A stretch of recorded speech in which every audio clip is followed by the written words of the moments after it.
Hola a todos. Hoy día vamos a partir con esta charla que tiene que ver con derechos laborales y principalmente el trabajo decente, pero desde una perspectiva de las organizaciones de las y los trabajadores, de las cuales de alguna manera nosotros formamos parte en términos gremiales. Dar la gracia a la presencia de Boris Garrido, quien viene a modo de jefe de gabinete del presidente de la CUT, quien nos va a contar la importancia de la organización de las y los trabajadores. También nos va a contar cuál es la participación de las y los trabajadores del ámbito del conocimiento, que en la CUT ya hay algunos grupos organizados dentro de este ámbito, y también por qué es importante la CUT y qué podemos aprender también del mundo del trabajo y de este rubro en cuestión.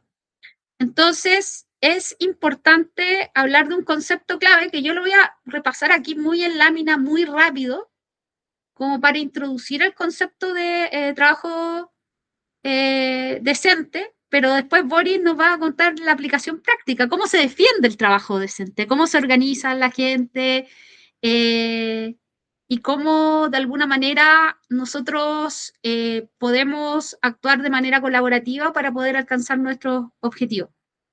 Así que Boris, preséntate. Aquí estamos ya con algunos socios, se van a ir conectando, lo más probable es que a lo largo de la jornada, siempre pasa, sobre todo después de las 8 de la noche. Gracias, Marianela. Yo, en honor a la verdad, me enteré hace 20 minutos que tenía que estar en esta reunión, pero siempre es un honor estar con trabajadores. Entiendo que el presidente iba a estar acá con ustedes. Eh, bueno, soy Boris Garrido, soy el jefe de gabinete del presidente de la CUT desde junio del año pasado. Esta es una nueva administración. Entiendo que ustedes tienen intenciones de poder acercarse a la central. Marielena estuvo en el Congreso Nacional ampliado hace poco, invitada fraternalmente. ¿Y qué les puedo decir? Yo llevo 11 años en el sindicalismo, hace 3 años y medio me acerqué a la central y recién ahora estoy en labores de conducción de alguna manera, pero ¿qué es lo que nos puede brindar la central a las organizaciones sindicales? Una es protección, porque es la central más grande del país. Hace un mes nos llegó el informe, tenemos 740.000 afiliados y la que nos sigue tiene 30.000 afiliados, o sea, no hay comparación con la institución que tiene más afiliados en este país, con más representatividad.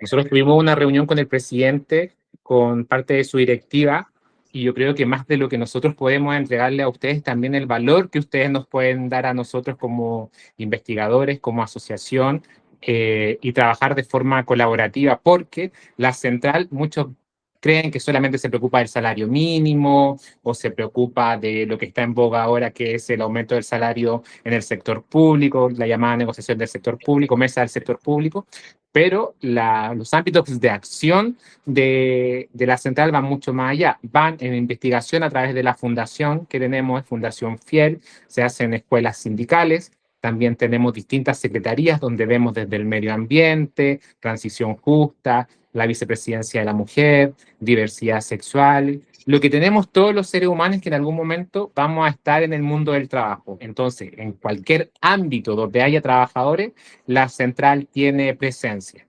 Adicional de esta presencia en el territorio nacional, también tenemos presencia en el territorio internacional. En 2 semanas más, el presidente va a estar en un congreso ejecutivo en México, en la CSA, en la Sindicato de la América, representando a Chile.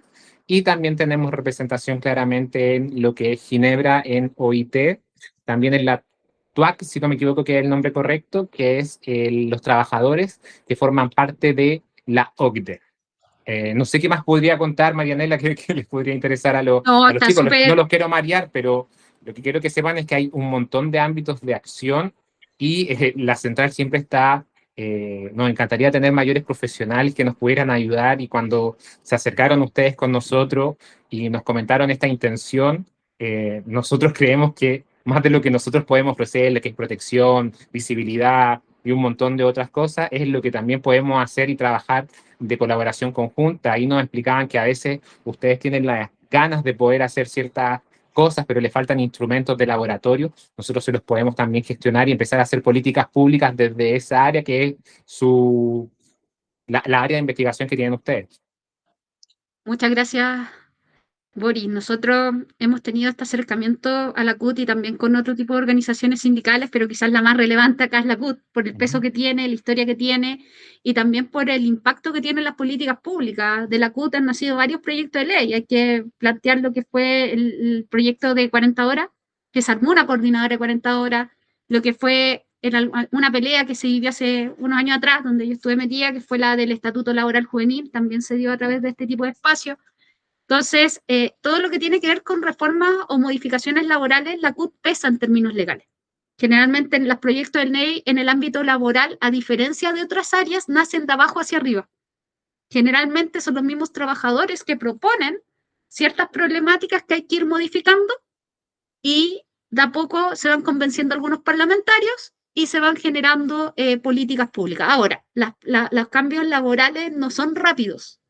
La legislación laboral para que logre implementarse, votarse, socializarse son mínimo 10 años, sobre todo cuando son cambios importantes. Por ejemplo, la ley de 40 horas se formuló el 2016 y salió formulada hace 3 años, esa fue rápida en relación a cómo ocurre con otras.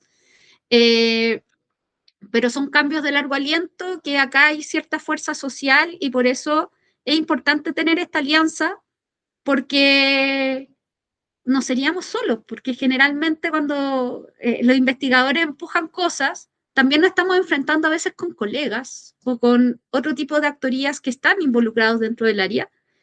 Y nosotros necesitamos fuerza y tiene que ver un poco con este principio que necesitamos vernos como sujetos que no somos privilegiados, no somos hijos de académicos en general, y por otro lado no tenemos estas grandes redes de contacto. La mayoría de los que somos parte de ANIP venimos de familias comunes y corrientes y prácticamente nos ha costado un montón sostener lo que han sido nuestras trayectorias académicas. Y por lo mismo conocemos el mundo tal cual como es, tenemos los mismos problemas que todos los chilenos, de hecho es algo que se conversa en los chats. Y las problemáticas laborales que hemos tenido todos son prácticamente debidas a la precarización laboral. Y por eso uno de los planteamientos que quería mostrar en menos de 5 minutos es el concepto de trabajo decente, chicos, porque es un concepto clave que creó la OIT el año 2016, que actualmente tanto la CUT y como otras organizaciones empujan porque en Chile todavía no se cumplen los principios básicos para el establecimiento del trabajo decente. Y uno de ellos es el trabajo honorario que muchos de acá desarrollan, o las nuevas formas de trabajo, que incluso algunos dicen que el trabajo del conocimiento, tanto el ámbito académico como la investigación, forma parte de estas nuevas formas de trabajo. Entonces, no sé, Boris, si te puedo quitar 5 minutos para exponer y después No, hablamos démosle, de más bien. Ya, démosle. perfecto. Y Sí, lo para, único que quería decir sobre trabajo decente es que vamos, además, me imagino que lo vas a decir en tu exposición, pero lo creó Juan dale. Somavilla, que es un chileno, un crack, y desde ya los dejo invitados a todos también para que lo guarden en su calendario, porque van a haber muy, muy poquitos cupos.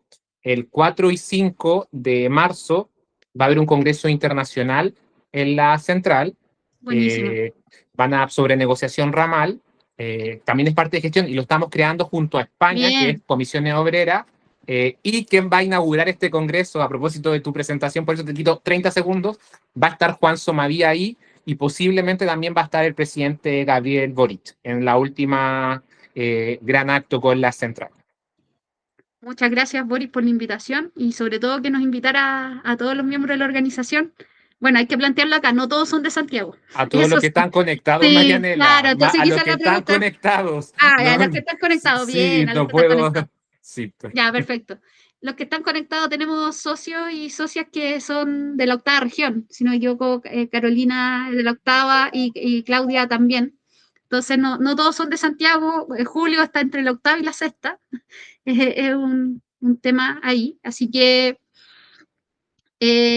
gracias por la invitación a todos los que están presentes acá, que son los que están interesados por la temática, y más aún en vacaciones, que es súper complejo, que el área académica, Boris, generalmente termina sus actividades el 31 de enero y después todos de vacaciones y lo único que quieren es no volver a ver algo que no sea algo de distensión, porque en realidad la distensión en el año casi no existe.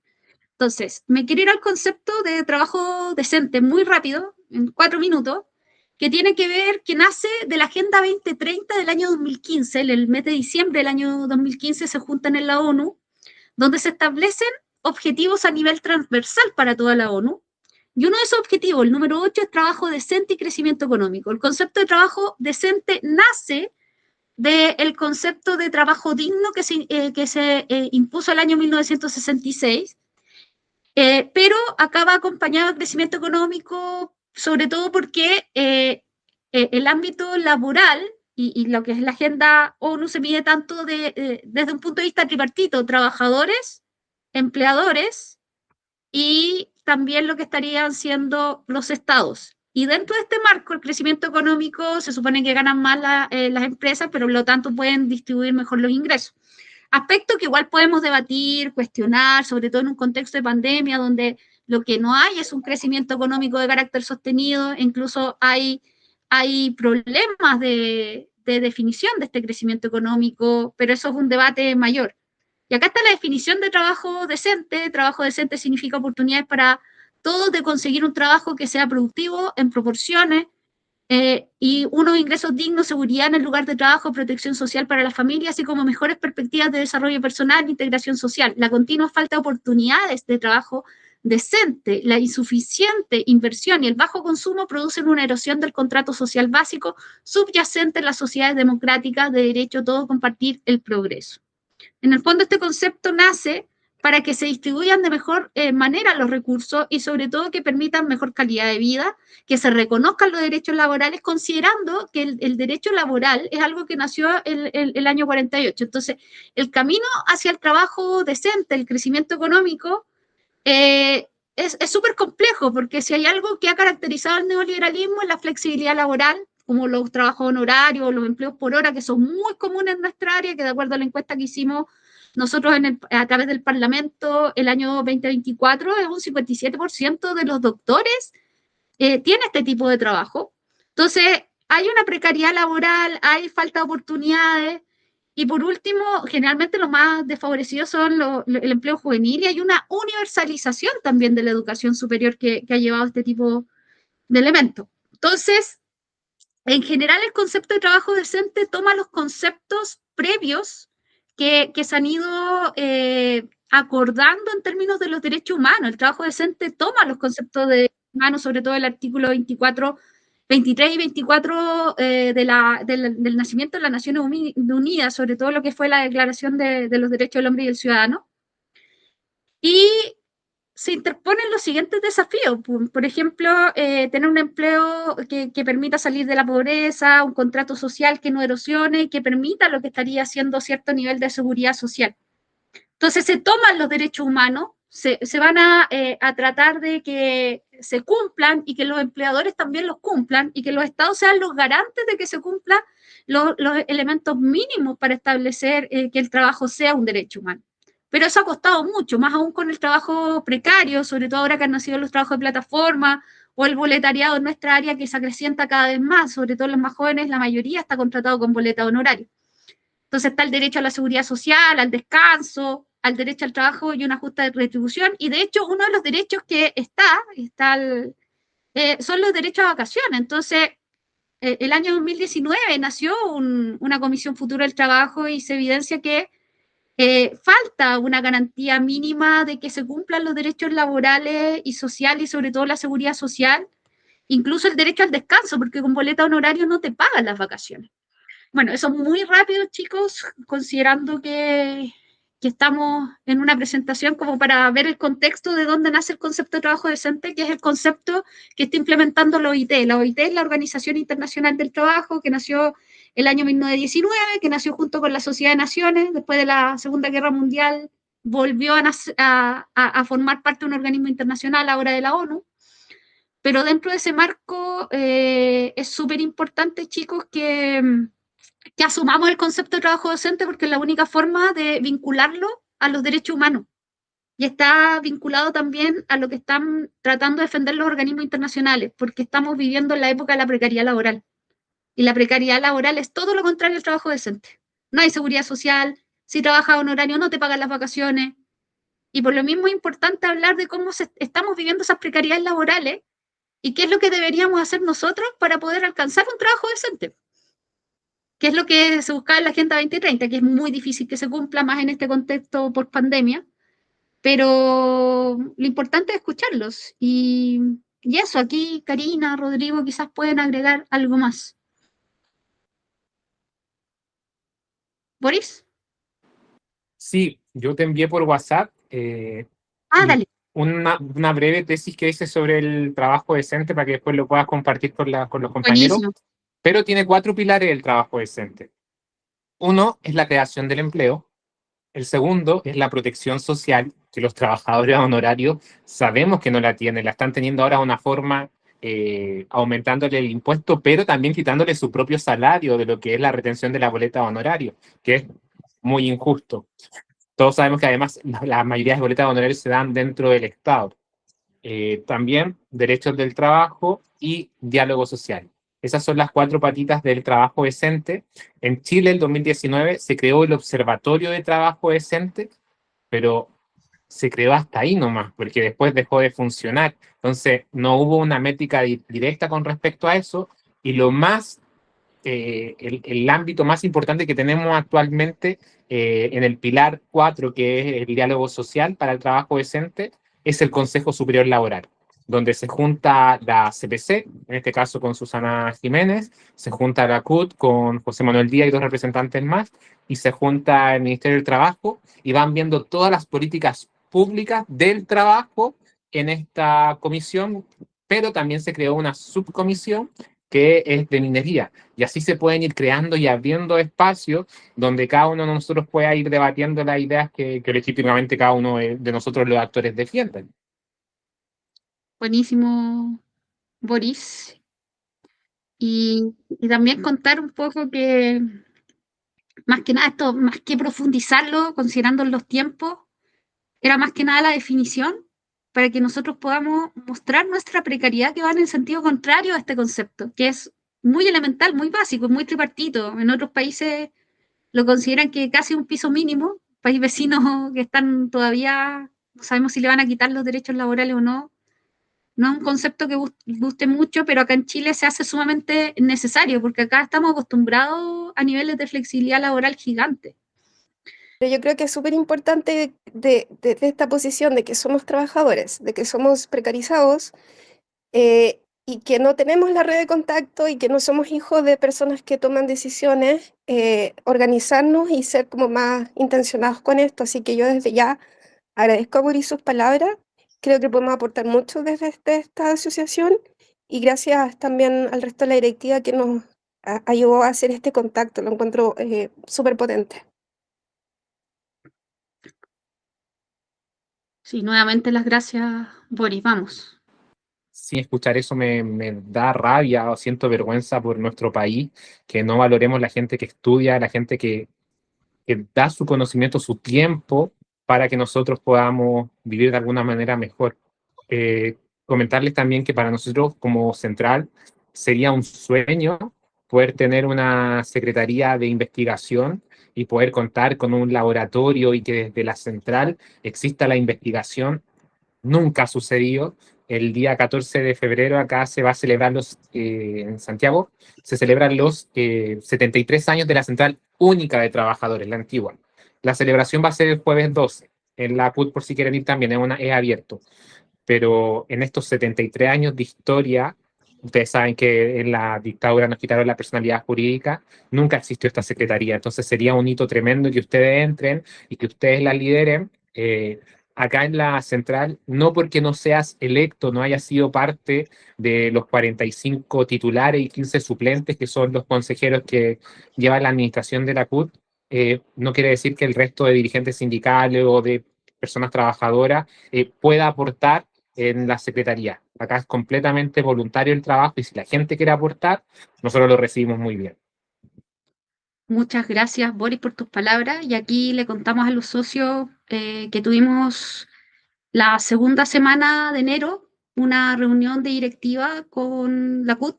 Esto es una conversación que se venía dando ya desde fines del año pasado, un acercamiento que tuvimos en mayo, la marcha del 1 de mayo, que algunos acá nos acompañaron, que estuvieron acá presentes, que tratamos de hacer nexos con la CUT desde la vez anterior, la directiva anterior, también acá hay un miembro de la directiva anterior, que tratamos de hacer ciertos nexos, porque sabemos la importancia y la relevancia que tiene la CUT para poder empujar nuestras problemáticas, pero para ello también teníamos que acercarnos.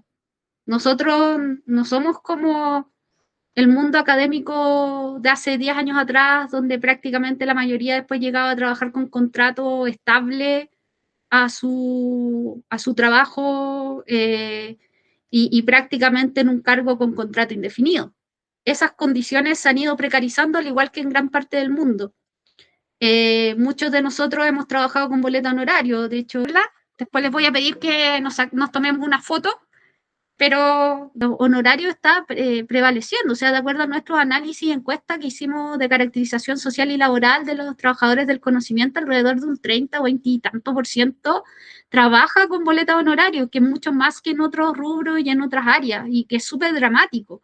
Y no es dramático solamente en temas de las relaciones contractuales o la falta de seguridad social, o que muchos estén con contrato a plazo fijo, pero no les pagan enero o febrero, algunos no les pagan febrero, que ocurre mucho en el sector privado, incluso en el ámbito estatal. Entonces, o que llevan años o siglos trabajando dentro de una universidad con boleta de honorario y no pasan a ser de alguna forma planta. Entonces, vemos que esos son mecanismos que son importantes para todo lo que viene, y por lo mismo me gustaría que ahora las y los socios, desde sus propias experiencias, contaran sus problemáticas laborales. Yo ahora voy a dejar de grabar porque creo que esto es delicado. Y si hay alguna cosa delicada anterior, no lo mostramos tampoco abiertamente porque los temas laborales son delicados y es algo que estratégicamente tenemos que trabajar y que tiene que ver con la organización. Que algo doy acá la palabra a Boris para cerrar. Agradecer, Marianela, la invitación a José Manuel. Lamentablemente no puedo estar acá, pero para mí fue muy grato escucharlo. Lamentable conocer las precariedades que tienen en el área de investigación, siendo gente tan talentosa que se dedica al estudio para nuestro país. Lamentar también lo que estaba comentando José con respecto al compañero y todo lo que tuvo que llegar a sufrir, un desgastante además, que las universidades prefieran gastar un montón de dinero en llegar a la Corte Suprema, al Tribunal Constitucional, pero quedó la satisfacción de que le dieran la respuesta favorable también al trabajador y que reconocieran el vínculo como trabajador, porque era una persona que hacía boleta honoraria. Disponible también para poder seguir haciendo una segunda patita, quizás hacer alguna clase con respecto a lo que es la CUT como tal, pero ya venir un poco Eso, más preparado con todo muchas lo que es gracias. una PPT, yo también en un mejor estado de salud, pero Buenísimo. creo que además me Bien. llevo varias tareas, varios casos de ustedes, y si te parece, Marianela, junto a la directiva y algunos miembros socios, podríamos realizar una reunión con el ministro Bocardo. Sé que queda poco tiempo de este gobierno, pero al menos hacer el acto formal de reunirse, de entregar un petitorio de lo que le pasa a ustedes. Nosotros podemos hacer los contactos directos con ellos. No tengo ningún problema en poder ayudarlos con eso y hacer visible también las demandas de ustedes. No, muchas gracias, Boris. Con el ministerio hemos tenido vínculos indirectos porque ellos también han estado involucrados en el tema de la agenda Mejor Trabajo, pero el tema es que no sabemos qué pasó con esa agenda. Entonces, lo que podemos exigir es, por favor, que de alguna manera el Ministerio del Trabajo se haga cargo, porque definitivamente desde el ámbito científico, incluso desde educación superior, no hay forma, considerando también complicaciones acá, que es necesario regular. Ver cuáles son los entes que tendrían que hacerse cargo, porque a veces se tira la pelota, pero si hay algo que me queda claro, que incluso nosotros, ahora ya manejando más el tema, el trabajo decente en Chile, en el área de nosotros no se cumple, y nosotros incluso podríamos pedir un recurso de protección a los organismos internacionales. Perfectamente, y podríamos hacerlo. Claramente eso es costoso, pero es algo que nosotros podríamos desarrollar porque definitivamente no se está velando por los derechos laborales de los trabajadores y las trabajadoras de la investigación. Tú puedes hacer un reclamo en Eh, OIT, no tiene costo hacer reclamo en OIT. Hagámoslo, lo podemos hacer, voy a averiguar, pero eso es lo que de alguna manera ahora he ido aprendiendo un poco con el tema en sí, ya la aplicación en términos legales internacionales. El otro día terminé un curso sobre eso, que podríamos aplicarlo, porque creo que en el caso de nosotros no se están cumpliendo las reglas ni los requisitos más mínimos, Y por lo mismo le invito a manejar un poco, porque el concepto que estamos viviendo nosotros ya se vivió en otras partes del mundo y ya se está regulando. Acá hay un libro de Franco Bispo, Berardi, que se llama La fábrica de la felicidad. En este libro se habla del cognitariado, que es una parte del precariado, que es un concepto que nació la década pasada, que son todos los trabajadores que tienen trabajo flexible, y generalmente los trabajadores del conocimiento son parte de los trabajadores precarizados y se denominan a sí mismos cognitariados. Es el nuevo sujeto explotado, es una parte de las nuevas formas de trabajo que son masivas, para que de alguna manera vayamos autorreconociéndonos también como tales. Muy agradecida por la invitación a continuar trabajando esto y sobre todo saber cómo es la CUT, cómo podríamos aportar también. Nosotros en la reunión que tuvimos, prácticamente muchos de acá están especializados en el área de la salud, otros están especializados en medio ambiente, algunos incluso en las mismas temáticas laborales, que en mi caso, pero hay varios tipos de especializaciones que podrían tener algún tipo de apoyo, algún tipo de comisión en la CUT desde un punto de vista técnico, porque también lo necesitan. También esto nos sirve como vinculación con el medio, chicos, que tanto nos piden a nosotros, pero que de alguna manera generalmente el investigador no sale al medio, que ese es un problema de nosotros, como que se queda ahí y no se vincula con un otro. Así que muy agradecidos por tu tiempo, Boris. Muy agradecidos por tu tiempo, por también considerar este tema de salud. Y ojalá que también después podamos, con tu presentación, y que pueda acudir también el presidente de la CUT, y gracias por la invitación. O sea, yo creo que más de aquí estaremos participando en ese tipo de instancias. Así que muchas gracias por todo y a seguir dándole, porque tenemos que seguir con todo. Gracias a quienes hablaron, a Carolina, a Claudia, también a toda la directiva, que hemos estado con hartas gestiones, hemos estado yendo a reuniones. El tema de la CUT para nosotros es fundamental, porque sabemos que nos va a dar más fuerza. No es lo mismo llegar a negociar al Ministerio de Ciencia con la CUT al lado, y también ahora con la ANIT, porque somos del sindicato de ANIT. Nosotros ahora hemos tenido un muy buen vínculo y sabemos las cosas que están pasando desde los trabajadores. Y qué es lo que opinan los trabajadores también, incluso en los temas de evaluación, que no es menor. Entonces, muchas gracias a todas, a todos quienes asistieron. Muchas gracias a toda la directiva. Muchas gracias por su relato. Y si algún problema laboral les afecta, cuéntenos también, porque algo podemos asesorar, algo podemos hacer, y podemos tratar de hacer vínculos también. Y la CUT también ayuda en casos más dramáticos en general. Así que eso. Muchas gracias. Chao. Chao, chao. Chao, que Chao, estén muy chao. bien. Hasta luego. Chao.